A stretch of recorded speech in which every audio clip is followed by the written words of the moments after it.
Alex! All right, move back. Move back. Why are they questioning you? Let them Alex!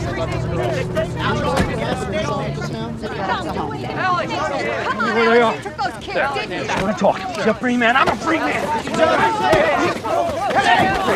Hey! Tell me what you did with him!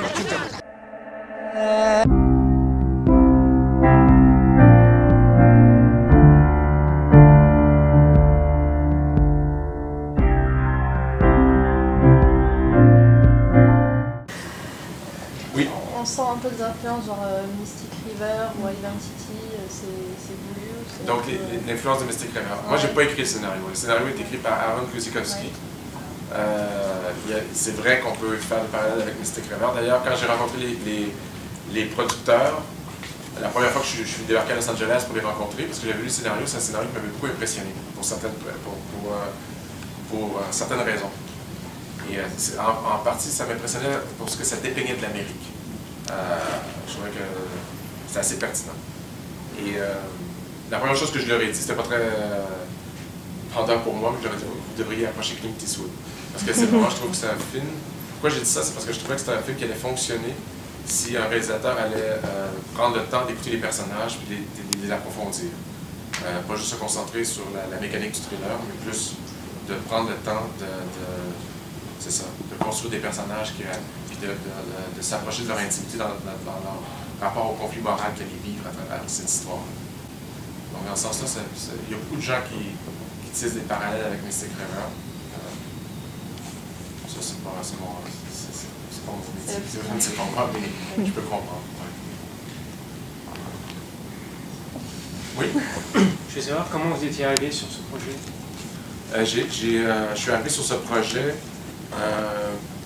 La réponse est assez ennuyante. En fait, c'est que j'ai fait 2 films coup sur coup qui ont été beaucoup remarqués à Los Angeles, qui s'appelaient Polytechnique et Incendie. Et ces films, j'ai eu des agents à Los Angeles et j'ai commencé à recevoir beaucoup de scénarios. Ce qui me plaisait beaucoup parce que j'ai toujours rêvé de lire des scénarios qui allaient m'inspirer. Moi, je suis montréalais et à Montréal, il n'y a pas de scénariste qui m'intéresse. Et la seule manière de faire du cinéma, c'était de l'écrire, et je ne suis pas un bon scénariste. Alors, de recevoir des scénarios qui avaient une qualité assez forte, c'est quelque chose, c'est un processus qui m'apportait beaucoup d'espoir. Et un des premiers scénarios que j'ai lu, c'est Prisoners, sur plusieurs douzaines de scénarios. Et c'est un scénario qu'au départ qui m'a beaucoup plu, mais que j'ai mis de côté parce que je trouvais trop sombre et trop violent. Puis je sortais de 2 films qui étaient passablement durs, mais il revenait toujours à la charge, puis j'ai décidé de le faire finalement. Ça a été un tournage assez intense. C'est ça. J'aimerais ça être inspiré par une comédie un jour, mais pour l'instant. Voilà. D'autres questions? Tu peux en poser 2. Tu as le droit à 2. Le film, le tournage ou...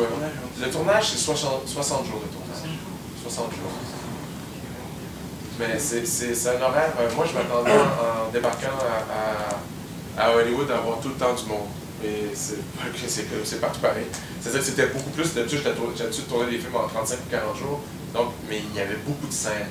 C'est un film relativement intimiste, mais il y a quand même beaucoup de petites scènes. Puis, donc, ça demandait beaucoup de déplacements. Ça a été un tournage assez intense. C'est ça. Donc, plutôt plus intense que je m'attendais à avoir plus de temps pour travailler. Comment est-ce que vous avez choisi les acteurs principaux? Quand tu travailles sur un film qui a un budget de cette ampleur-là, l'acteur principal, qui est joué par Hugh Jackman, ça doit être un A-list. C'est-à-dire que ça, en partant, ça rentre dans une catégorie de comédien.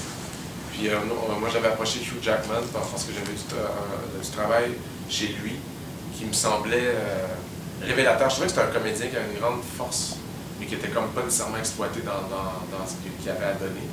Et c'est quelqu'un que quand j'ai rencontré, on voyait le scénario de la même manière. On avait les mêmes rapports à la violence, on avait les mêmes appréhensions face au scénario, face au texte, puis en même les mêmes désirs. Puis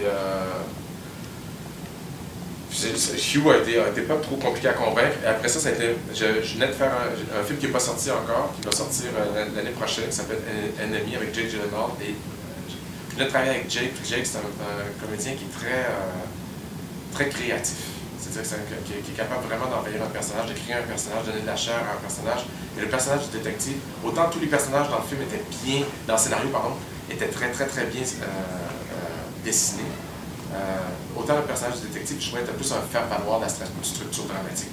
C'est-à-dire qu'il servait beaucoup à faire évoluer l'histoire, puis je trouvais que pour que le duel fonctionne entre le père et le détective, ça me prenait un personnage qui a du coffre un peu. J'avais besoin d'un comédien qui allait envahir, qui allait m'aider à créer ça. J'aime beaucoup quand les comédiens m'inspirer d'eux-mêmes, m'inspirer de leur imaginaire pour créer des personnages. Puis Jake, j'ai réussi à faire embarquer Jake, puis après ça a été assez rapide, le reste du casting. En fait, j'ai pas mal eu les gens que je voulais avoir mes premiers choix après, parce que le texte était vrai, et le scénario était vraiment fort. Alors les comédiens voyaient qu'il y avait de la matière à travailler, il n'y avait pas de petits rôles. Ce que je dis au producteur en départ, c'est pas un film. Souvent, on engage une ou deux stars, puis le reste, c'est des comédiens, pour des raisons financières. Mais là, on a vraiment investi une grosse partie du budget dans le casting. Vraiment, pour avoir des comédiens de premier plan qui allaient être comme.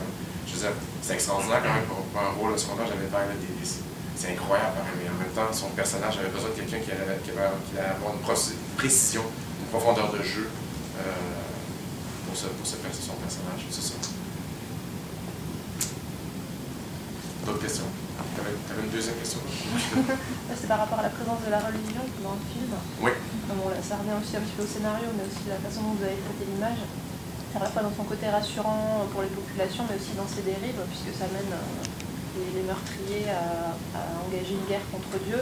Donc vous, au niveau visuel, comment vous avez pu traduire ça, faire la différence entre les scènes, comme on voit au début où il y a le repas de famille, où c'est très rassurant, où on sent la religion qui est présente, et à contrario, les scènes où on est par exemple à la fin, on est dans la maison de la meurtrière, et quand elle cite cette phrase où elle dit qu'avec son mari, ils étaient en guerre contre Dieu, est-ce que vous, au niveau de l'image, vous pensiez qu'il y avait ça nécessitait une différence de ton, de lumière, d'approche? Mais je dirais que c'est déjà dans le scénario, ça, cette différence, ces qualités-là étaient déjà dans le scénario. Il y avait je veux dire, juste dans les atmosphères qui étaient décrites dans le scénario, esthétiquement, déjà ça prédisposait pour approcher la religion d'une manière. Par exemple, entre le repas c'est-à-dire la Thanksgiving au début, puis à la fin, ça, je dirais que ça se reposerait sur le scénario. Dans le scénario, la religion était moins présente un petit peu. À savoir que le personnage principal du père écoutait des cassettes de la Bible enregistrée dans sa voiture. Et moi, je trouvais qu'il fallait être plus... un des défis du film, c'était de faire en sorte qu'on allait accepter de suivre ce personnage-là dans ses dérives. De ne pas accepter ce qu'il faisait, mais plus de comprendre son cheminement. Et pour ça, j'avais besoin d'être plus proche de son intimité, plus proche de lui. Et une des manières d'être plus proche de lui, ça, entre autres, ça a été l'accès à la prière. Ça, je me disais, vu que c'est un personnage qui était décrit comme très religieux dans le scénario, quand même, le rapport qu'on a qu'on croit à n'importe quel Dieu, c'est quand même un rapport extrêmement intime qu'on a avec une divinité. Alors je me suis dit, la manière qu'il prie, la manière qu'il va s'adresser à cette entité-là va nous faire voir, nous donner accès à son monde intérieur, à son intériorité. Puis j'ai étudié la prière comme ça. Il y a plus de prière dans le film que dans le scénario. En fait, il y a de la prière il n'y avait pas de prière dans le scénario comme tel. C'est moi qui ai apporté ça. Je trouvais que c'était... dans la société américaine, la religion est évidemment très importante. Je trouvais que c'était particulièrement dans la classe sociale que je décris dans le film, c'est quelque chose que je trouvais qui était très pertinent, qui a cette présence-là. Voilà. Une question par rapport à l'équipe technique du film. C'est Roger Deakins qui a fait la photo du film. Est-ce que c'est un choix de votre part d'avoir choisi Roger Deakins? C'est l'un des plus grands chefs opérateurs au monde. Et vous saurez comment s'est passée sa collaboration. Et aussi, j'ai vu que les monteurs étaient les monteurs habituels de Clint Eastwood. Est-ce que c'est un hasard? C'est vous que vous avez choisi? Comment ça s'est passé? En fait, c'est pour moi très important d'avoir un directeur de la photographie qui allait être quelqu'un qui allait être capable. Parce qu'on tourne, j'ai dit, c'est ça. Au départ, on est dans un contexte où les paysages qu'on va tourner vont être déprimants, la température va être déprimante, le sujet est déprimant, le film est noir, le film est violent. Ça me prend quelqu'un qui va être capable d'extirper de la poésie, une force du quotidien qu'on va tourner. Et il y avait comme un certain lyrisme que je voulais aller chercher dans la nuit. Ça me prenait quelqu'un de costaud pour faire ça. Et j'avais une liste de directeurs photo que j'ai présenté au producteur, mais Roger Deakins n'était pas dessus parce que j'aurais jamais osé lui demander. C'est lui qui est venu, qui m'a approché, il avait vu Incendie, il avait vu mes films, puis il avait envie. Je pense que Roger est quelqu'un qui peut faire à peu près ce qu'il veut présentement à Hollywood, et il a envie de travailler avec des plus jeunes réalisateurs. C'est carrément ça, c'est-à-dire qu'il a vu mon travail, puis il a lu le scénario de Prisoners, puis il m'a approché, fait que je me suis retrouvé dans la position très étrange d'avoir une entrevue avec Roger Deakins, puis qui essayait de me convaincre de travailler. Mais pour moi, c'est vraiment mon directeur photo préféré au monde. Ça a toujours été un fantasme de travailler avec un maître comme ça. Ça a été un peu comme retourner à l'école. J'ai beaucoup appris. Ça m'a touché parce que c'est quelqu'un, on a défini dès le départ un alphabet précis pour tourner le film. C'est-à-dire un style qui était s'inspirer de photos du travail de certains photographes, aussi de photos qu'on prenait chacun de notre côté en pensant au scénario, comme un brainstorm visuel qui s'installait à partir de la photo. Et pour définir le style des nuits et des jours, c'est très inspiré aussi évidemment par la nature qui nous entourait. Ça a été un travail de collaboration, mais j'avoue que honnêtement j'ai été extrêmement influencé par lui parce que c'est quelqu'un qui a une force dans le découpage technique. C'est un maître. J'ai l'habitude de travailler avec des directeurs photo qui sont, disons, aussi forts que moi. Là, je travaille avec quelqu'un qui était disproportionné. J'ai ramé, je courais derrière. Mais j'ai beaucoup appris. Et il a toujours voulu être au service du film et de mon style. Il m'a beaucoup protégé aussi dans cette expérience-là. Donc c'était une belle expérience. Comme j'ai adoré ça. C'est comme, si c'était mon dernier film, je serais heureux parce que ça a vraiment été une expérience magnifique. Pour le monteur, j'ai rencontré plusieurs monteurs, puis Joel, évidemment, c'est quelqu'un que j'admirais de loin encore, puis qui était par des coïncidences incroyables, parce que c'est un monteur de Clint Eastwood qui a quand même un rythme de tournage assez élevé. Et par une certaine coïncidence, il était disponible pendant cette période de temps-là. Et c'est vraiment quelqu'un qui, en discutant avec lui sur le scénario, avait la sensibilité que je recherchais. Je ne connaissais pas personnellement, mais ça a été une expérience. C'est la première fois que je travaillais avec plusieurs monteurs, parce que c'était une équipe de monteurs. Normalement, je travaillais avec une personne, là, il était 2 ou 3, c'est-à-dire qu'on travaillait parce que le temps de post-production était très compressé. Et j'ai ça encore là, c'est de travailler avec des maîtres, j'ai comme beaucoup appris.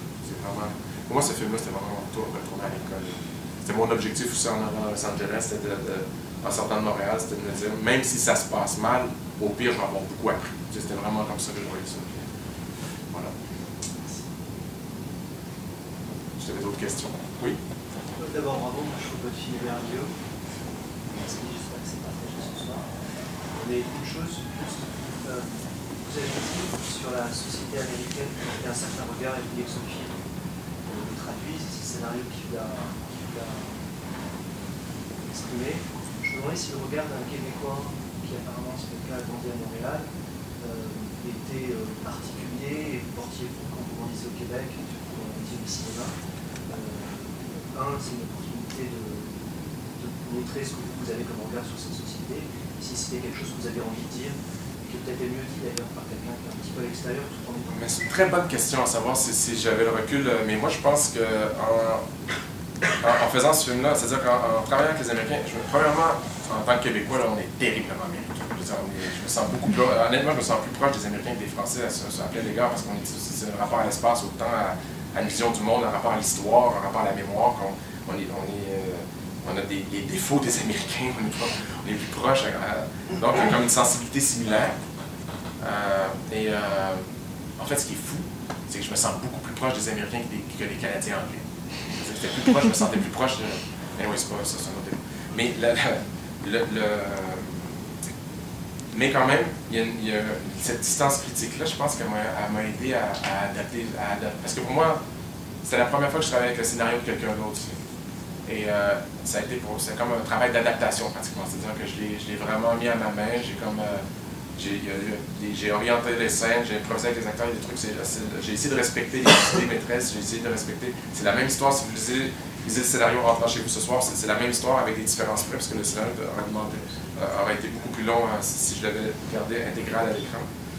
Mais je pense que il y a cette petite, j'ai une distance critique avec les Américains, et cette petite distance-là a été salutaire pour faire ce film, à mon humble avis. Je ne dis pas qu'un Américain devrait être capable de le faire aussi, mais je pense que oui. Je pense que ça. Ceci dit, j'aurais pas été capable de faire un film similaire sur une culture beaucoup trop éloignée de moi, je crois. Ça, c'est parce que je pouvais me permettre, parce que justement, je me sentais très proche.